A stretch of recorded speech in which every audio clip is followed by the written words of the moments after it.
ассалому алайкум дӯстон ва ҳамватанон. Дар Идгардак дар хонаи як бародар нишаста будем. Сухан аз кӯдакон баромад.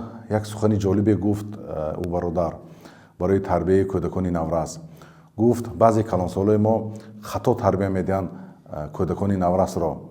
Аз хурдиашон бо ҳар хел лақабҳо паст мезананд кӯдаконро. Мегӯянд аз дасти ту ҳеҷ чи намеояд, хез даф шавро аз ин ҷо. ё бо ҳар хел лақабҳои пастзанӣ масхара мекунанд кӯдаконро. яъне духи кӯдаконро аз хурдиашон мешкананд. да калаш ҷо мекунанд ки ту ҳеҷ чиз нестӣ, аз дасти ту ҳеҷ кор намебиёяд, сар хам мекунӣ, дар зери дасти дигарон кор карда мегардӣ. барои ҳамин ҷавонони моро савол диҳӣ ки ояндаи худро чӣ тавр мебинӣ?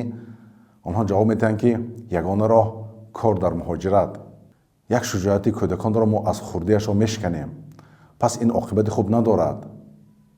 дӯстон ва ҳамватанон, эҳтиёт бошед дар тарбияи фарзандонатон кӯдакон. бо лақабҳои паст задан нидо накунед, ин таъсир дорад ба онҳо. шумо билъакс ба онҳо як дух диҳен, ген ки ту калон мешавӣ, шахси бузург мешавӣ, насли ту насли кӯчак нест, ту монанди қаҳрамони исмоили сомонӣ муҷоҳид мешӣ, мусулмон соҳиби иззат ҳаст, ту калон мешавӣ, ҳимоятгари оила мешавӣ. бо ҳар хел лақабҳо асад, шери нар гӯед ки ҳамин кӯдак аз хурдиаш як тарбияи шуҷоатӣ, як баномусӣ гирад. ҳамин дар таърих нигоҳ мекунед, мусулмонон чӣ тавр Константинопелро озод карданд. чанд соли дароз задан озод нашуд. пас як олим аз подшоҳ талаб кард ки ҳамин фарзанди кӯдаки хурдсолатро ба ман супор, ман тарбия мекунам. пас ин олим аз хурдиаш ба ин шахс гуфт: ту шахси бузург мешавӣ, ту як одил мешавӣ, подшоҳ мешавӣ, аз дасти ту ҳамин Константинопел озод мешавад. ту на танҳо муҷоҳид мешавӣ, ту муҷоҳидро сардорӣ мекунӣ ва ин Константинопелро озод мекунӣ, гуфта тарбия мекард. пас чӣ шуд ин кӯдак? ин ҷавон дар синди 19-солагиаш подшоҳ шуд ва дар 21-солагиаш Константинопелро фатҳ кард. дар таърих номаш Муҳаммад Фотеҳ монд. аз ҷавонони мо бошанд чи ба чӣ кор машғуланд, чӣ ҳадаф доранд. ва инчунин подшоҳҳои бани Умайя ва Аббосиён хоса муаллимот доштанд ки фарзандонашонро аз кӯдакӣ ба бузургӣ тарбия медоданд. нигоҳ кунед, аз бани Умайя як ҷавони 17-сола Абдураҳмон Дохил ба Европа рафту чӣ кор кард? ними Европаро озод кард, ҳукумати худашро сохт ва боқи ними Европаро ҷизя мегирифт онҳо. чӣ як ҳукумати пурқувват сохт.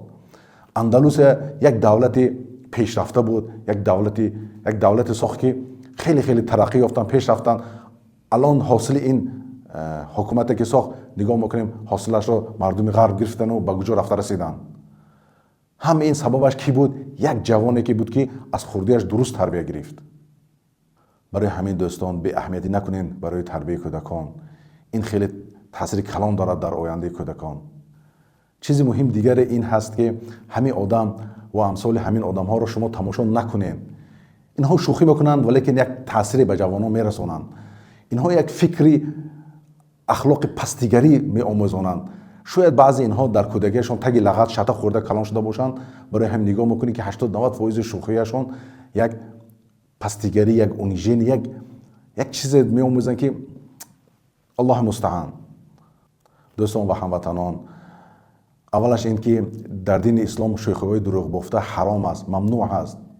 ва дуввум ин ки шумо серьёзӣ бошед, ҷиддӣ бошед. ин дунё жестокия, ҷои шӯхӣ надорад. аз хоби гарон хезен. нигоҳ кунед, ин миллат ба чӣ бӯтлоқ ғарқ шуда истай? то ба кай лабу каҷ кашол мегарден?